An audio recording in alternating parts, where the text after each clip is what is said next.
All right, so today's a pretty exciting day because it's the first full day that my clothing brand, Multidimensional Clothing, is open. So the first thing we got to do before we go skating is see if we got any sales. Nothing, which is okay. Now we can go skateboard. Right after we do some laundry real quick because this knee brace is not going to stay on these pants. So there's this 50s diner that I've been wanting to check out since I got to Vegas, and it just so happens to be right next to the laundromat. And we got a half an hour, so I guess why not? Dude, that diner was so fucking good. I think part of it was the fact that I've been eating a lot of processed food since I've been down here. So to actually eat real food is like, oh. It's literally called 50s Diner in Las Vegas if you want to check it out. But now we get to go skateboard after we drop clothes off. All right, so the goal for the session, the whole reason why I drove out here is because I want to see if I can board slide that little down rail, 50-50 the little down ledge, and hit a fakey 50-50 big spin out. Got about 3 hours to do it. That should be enough time, I hope.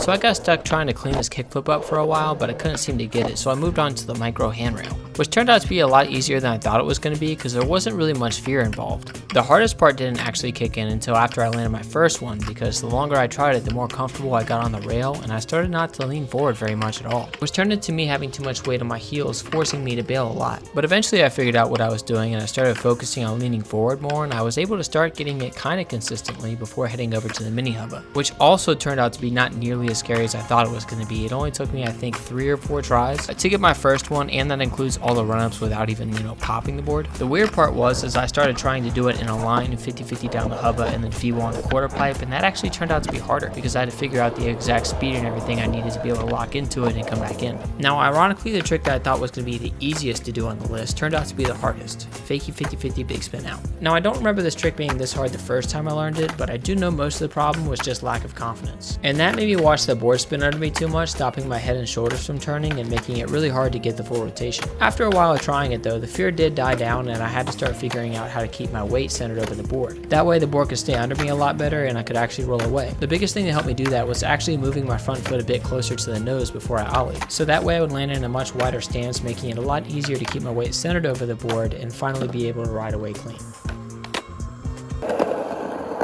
Oh dude, that park is fucking awesome. Whoever designed it, they knew exactly what they were doing. The park is in the shape of an oval, and you can just keep on going around it and around it and around it if you want, just from trick to trick to trick to trick. I'm actually gonna start skating here a lot because of it, so I can start doing a bunch of lines instead of just doing a list of tricks by themselves to have them consistent. So a couple months, my board control is gonna be through the roof. But once we get done stretching, we gotta try to edit as much of the shorts as we can before streaming.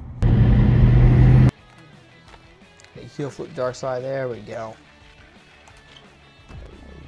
Dude, I'm exhausted. I was already kind of tired when I got here from the skate session, but then streaming does this thing to where I guess it's because I focus so much on it because I'm trying to do a skate trick and pay attention to the chat at the same time. But that actually drains me quite a lot too. So let's go get some coffee and then we can finish this short before work and then hit the gym and get huge. Oh yeah, nothing like coffee and donuts to keep you awake. The coffee at the restaurant earlier today was so much better. This has like all the caramel and bullshit in it. I just kind of miss regular coffee. Might have to start buying black coffee. 5 minutes later. Yeah, I think I'm finally done with like all the sugar. The food from the diner made me feel so good. Kind of tasted like a home cooked meal. Then I ate and drank all this bullshit and I kind of like, ugh. Like I'm awake so I did the job, but like, dude, I like feeling good. Everything is finally edited and uploaded. The only 2 things we got left to do is to do the Uber to try to make some money and then work out and get huge, which was actually going pretty well. But during that time I found out there was a problem with how I set up the tagging products option on YouTube. So after work I kind of rushed through the workout to try and fix that, and now I'm waiting just to hear back from them to see if I did everything right this time, which hopefully it doesn't take too much longer to hear back from them because it's been a couple days since I filmed that. But either way, I should still be able to put a link in the description if you would like like to learn more about the t-shirts, hoodies, and sweatshirts, there's a video on the website at multidimensional.com if you'd like to check them out. And that's it from me today. See you tomorrow with a new video. Sayonara.